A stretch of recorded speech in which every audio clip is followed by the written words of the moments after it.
안녕하십니까. 호크로 투자하는 쇼킹 부동산입니다. 오늘 주제는 무주택자가 지금 제일 조심해야 하는 것입니다. 영상 전에 구독과 알람 설정 부탁드리겠습니다. 자, 쇼킹 부동산 블로그 자료실에요. 입주자 모집 공고 2개를 업로드했습니다. 파주 운정 3지구 제일풍경채 3차 그랑포레하고요. 금강 펜테리움 센트럴파크 이 2개 단지를 업로드를 해두었습니다. 관심 있으신 분들은 블로그에서 입주자 모집 공고를 참고해 주세요. 자, 오늘은 입주자 모집 공고를 간략하게 소개해 드리고요. 변화한 청약시장에 대한 주의점을 좀 말씀드리고자 합니다. 자, 파주 운정 3지구에서 민영 아파트 단지 2개 단지가 공급이 됩니다. 비역세권에서 공급되는 건 여러분도 이제 다 아실 거예요. 자, 이 2개 단지 비역세권인데 분양가 매력이 있나 한번 살펴보겠습니다. 먼저 금강 펜테리움 센트럴파크는요, 전용 8사 타입 기준으로 확장비 포함 4억 7천에서 4억 8천 수준이 나왔습니다. 그리고 제일풍경채 3차 그랑포레는요, 4억 5천에서 4억 6천 수준에 책정됐어요. 지금 운정지구가 대부분 이 정도 수준에서 계속 이제 분양가가 책정됩니다. 4억 정도에서요. 국민평수 기준으로. 자, 이 주변 시세 대비해서 이번 2개 단지 분양가가 과연 이점이 있는지 살펴보겠습니다. 먼저 산내마을 3단지 LH 공공분양 아파트 단지 볼게요. 2014년에 입주한 준신축 아파트입니다. 산내마을 3단지 같은 경우는요, 최저 급매물이 지금 6억 2천 정도가 돼 있어요. 그리고 산내마을 6단지 한라 비발디 2013년에 완공된 단지 보면은요, 금매가 하나 있네요. 5억 8,500만 원 새낀 매물이 있습니다. 그래서 주변 시세를 보면은 10년 이상 연식 차이 나는 준식축도 6억 전후에 거래가 되네. 그러면은 4억대 분양하는 거 보면 주변 시세 대비 25에서 30% 수준 저렴하다 이렇게 책정하실 수가 있을 것 같습니다. 왜? 연식이 10년 정도 차이기 때문에 신축 프리미엄 감안하면 30% 정도 저렴한 거예요. 그래서 일단 이 분양가만 보면은요, 현재 청약 수요를 감안했을 때 무난히 완판이 될 겁니다. 자, 만약 쇼킹 부동산 가족분들이 블로그에 이 아파트 단지 청약 넣어도 되는지 안 되는지 물어보신다면요, 저는 이렇게 답변을 드릴 것 같습니다. 직장 생활권이 서쪽 이시라면 추천을 드립니다. 그럼 서쪽 기준이 어디냐? 딱 상암하고 마곡까지라는 거죠. 자, 이런 주택을 접근할 땐 딱 하나만 보셔야 됩니다. 우리 가족이 만족할 만한 집인가? 나도 가족이죠. 출퇴근하는 사람 입장에서 만족할 만한 거리가 확보되는지를 체크하셔야 돼요. 그래서 직장 출퇴근 포함해서 이 아파트에 거주해도 만족할 것인가 체크하시고 청약을 넣으셔야 된다는 겁니다. 만약에 단순하게 이 아파트 청약 넣는 목적 자체가 주변 시세 대비 저렴하게 공급되니까 노려볼까 이렇게 접근하는 아파트는 아니라는 거예요. 저희가 2차 사전 청약에서 GTX 역세권 주변의 아파트 무조건 청약 넣으라고 말씀드렸죠. 그거하고 달라요. 자, 왜 운정지구 분양주택을 소개해드렸을까요? 청약 대상자도 굉장히 한정적인데 최근 분양시장에서 일어난 특이한 현상 때문에 그것을 정리드리면서 지금 무주택자분들이 어떤 청약 전략을 세워야 되는지 종합적으로 정리드리는 영상을 만들기 위해서 아까 운정지구의 2개 단지 분양 공고를 소개해드렸습니다. 자, 최근에 분양했던 아파트 단지 보면은요, 수원, 인천, 그리고 경기 광주 지역 등 수도권 외곽 지역에서 계속해서 공급이 됩니다. 파주 운정 3지구도 단골 지역이에요. 자, 물론 이렇게 외곽 지역에서 공급되는 아파트들 높은 경쟁률로 완판이 되고 있습니다. 그래서 미분양 난다는 얘기 거의 못 들어보셨을 거예요. 실제 수도권 미분양 보면은요, 빌라나 도시형 생활주택 제외하고 아파트는요, 거의 사상 최저 수준으로 떨어졌습니다. 미분양 물량이 없다는 거예요.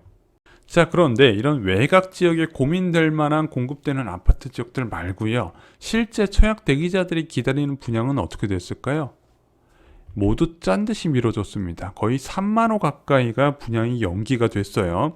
주로 서울 지역이나 서울 인접 경기 지역에서 재건축이나 재개발로 공급되는 아파트들 전부 다 미뤄졌죠. 자, 이번에 분양가 개편으로 혹시 내년 초에 좀 분양 물량이 나올 수 있지 않을까 기대를 해봤는데, 제가 지금 조합장이라도 지금 내년 초에 분양하기보다는 그냥 대선 끝나고 분양을 결정할 것 같습니다. 그만큼 당분간 정비사업장을 통한 공급을 기대하기 어려워졌어요. 자, 그럼 지금 청약 대기자는 어떻게 해야 될까요? 난 공공분양도 안 될 것 같은데 주변 시세 대비 싼 외곽 지역 분양을 넣어야 될까? 시세 차익 기대감도 분명히 눈에 보이거든요. 그러다 보니까 찔러 넣는 사람들이 계속 늘어나고 있어요. 근데 저는 계속 말씀드려요. 지금 제일 위험한 건 바로 조바심이라는 거죠. 자, 2차 사전청약 끝나면서 확실해진 것이 있습니다. 2차 사전청약 1만 호 이상 공급을 했죠. 동시에 여러 단지 아파트를 분양하면서 장점이 드러나게 됩니다. 바로 비인기 단지에서 기회가 발생을 하게 돼요. 그래서 왕숙 2지구 같이 인기 신도시에 청약이 쏠리다 보니까 상대적으로 검단지구나 파주 운정 3지구 GTX A 노선의 쏠림이 덜했다는 거죠. 그래서 위치도 괜찮고 분양 가격도 착한데 경쟁률까지 낮더라. 그러면 앞으로 이런 기회가 계속 많아진다는 거죠. 그리고 이렇게 나오는 물량이요, 적지가 않습니다. 지금 2차 사전 청약 끝났음에도 불구하고 내년까지 8만 호가 잡혀 있어요. 그리고 이 중에서 민간 청약이 3만 8천 호나 된다는 겁니다. 전혀 조급할 필요가 없어요. 앞으로 이런 기회가 계속해서 많아질 것이고 경쟁률은 점점 낮아지게 될 겁니다. 더불어 주택시장을 둘러싼 환경이 바뀌고 있습니다. 전 세계적으로 인플레 공포가 굉장히 확산되고 있죠. 자, 이 인플레가 어떤 것을 의미하냐? 바로 채권금리 급등을 의미합니다. 채권금리가 올라가게 된다면 당연히 대출금리 상승으로 이어지게 될 것이고, 대출금리만 올라가냐? 결국에는 기준금리가 올라가면서 예금금리도 올라가게 돼요. 그동안에 상실했었던 돈의 가치, 자산으로서의 돈의 가치가 돌아온다는 뜻입니다. 자, 그런데 지금 외곽 지역까지 주택가격이 굉장히 많이 올랐고 주택 수요도 늘어났어요. 그래서 원래 같았으면 정상적인 시장에서는 분양이 굉장히 힘들었었던 외곽 지역에서 계속 청약 수요가 크게 몰리고 있다는 거죠. 그런데 지금 외곽 지역의 주택 수요가 늘어난 이유는 장기적인 저금리 기대감이 반영됐기 때문이다. 이렇게 해석이 된 겁니다. 자, 그런데 앞으로 환경은요, 장기적인 금리 인상 기대가 커진 상황이에요. 지금 이거에 대한 위험이 너무 과소평가되어 있다는 거죠. 또한 2025년부터는 문재인 정부 지정 택지 입주가 시작이 됩니다. 자, 그래서 주거복지 로드맵을 시작으로 2025년 3기 신도시는 2026년부터 입주가 진행되는데, 이게 한 번 입주가 진행되면 감당하기 어려울 만큼 입주 물량이 쏟아지게 될 겁니다. 자, 그러면은 지금 외곽 지역에 분양을 받는 사람이 이 주택이 입주하고 나서 2년 차가 될 때는요, 본격적인 대변화의 한가운데 있을 가능성이 크다는 거죠. 이때 3기 신도시보다 외곽 지역은요, 직격탄을 맞게 됩니다. 자, 외곽 지역의 공급 자체가 많은 상황에서 선호도가 급격히 줄어들 수밖에 없겠죠. 왜? 이들 지역의 입주 물량이 넘쳐나기 때문이죠. 자, 외곽 지역이 지속적으로 상승하기 위해선 두 가지가 깔려 있어야 됩니다. 첫 번째는 공급 부족이고요. 두 번째는 장기적인 저금리예요. 이 두 가지가 맞물 때 외곽 지역이 상승할 수 있었는데 그 조건이 갖춰졌던 것이 2021년이었다는 겁니다. 근데 앞으로도 유지될까? 그게 아니라는 거죠. 정반대로 흘러간다는 겁니다. 그래서 지금은요, 절대 찔러보기 청약을 하시면 안 됩니다. 재당첨 제한처럼 무서운 것이 없어요. 사상 최대의 공급 물량이 쏟아질 예정인데 그 기회를 완전히 날려버린다는 게 바로 이 재당첨 제한이라는 거죠. 자, 지금 만약에 경쟁률 높아서 청약 막 넣다가 어느 순간 내가 외곽 지역에 덜컥 붙어버리잖아요. 그때부터 머리가 굉장히 복잡해집니다. 아, 내가 괜한 짓 했나? 그러면서 포기를 해버려요. 이것처럼 죽도 밥도 안 되는 경우가 없습니다. 지금은요, 차분하게 사전 청약을 기다리실 때입니다. 그래서 사전 청약을 기다리면서 내가 당첨에 자신이 없잖아요. 그럼 이사를 가세요. 이사를 가시거나 중소규모 택지 또는 2기 신도시에서 지원하셔서 당첨의 기회를 잡으시기 바랍니다. 사전 청약에서 공급되는 건요, 웬만해선 크게 후회 안 하신다는 거죠. 자, 저희 쇼킹 부동산 블로그에요, 입주자 모집 공고를 계속 올려드리고 있습니다. 근데 다 올려드리는 건 아니고 좀 걸러서 올려드려요.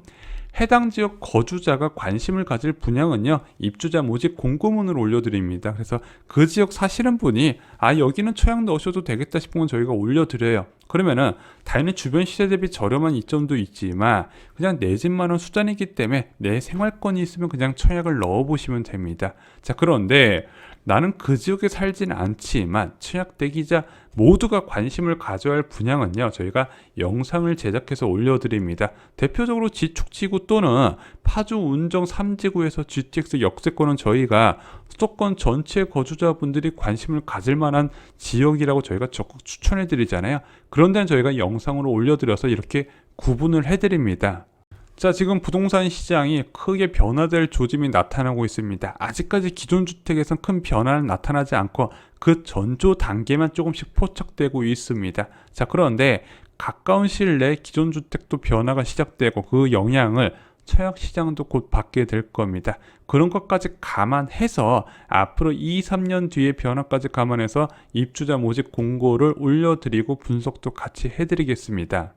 자, 현재 청약을 준비하신다면 세 가지는 좀 공부해 주실 필요가 있습니다. 쇼킹 부동산원 아파트 교과서에 보시면요, 파트 1 아파트 가격 어떻게 될까 부분과 파트 4 부동산 공급에 관련된 부분, 그리고 파트 6의 청약 제도에 대해서는 기본적으로 알고 계셔야 됩니다. 지금 쇼킹 부동산원 아파트 교과서로 변화될 미래를 대비하시기 바랍니다. 이상으로 영상 마치겠습니다. 좋아요, 구독, 공유 꼭 부탁드립니다.